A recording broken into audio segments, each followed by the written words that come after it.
As a mark of protest to the recent MoU on border settlement signed between Meghalaya and Assam, the HYNNIEWTREP Integrated Territorial Organization or HITO, under the leadership of its president DONBOK DKHAR, today unveiled the signpost of SAPHAI village in West JAINTIA Hills.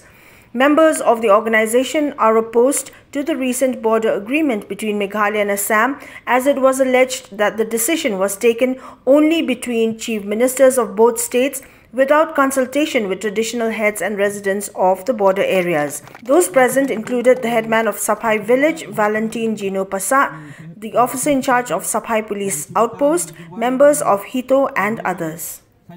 Bakin penkre no yala kawat state bagin yala hapo Supreme Court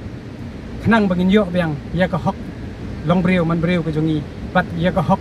ya ka khando ke siap ka beri ke jongi tang ini kentien Ninjeng jale nabar benta kari, bersengan kari ime ipa, ni kilong benta, ngin jada, lah kano ka rukom ru, kublai shibon 6,000 ngo, benta.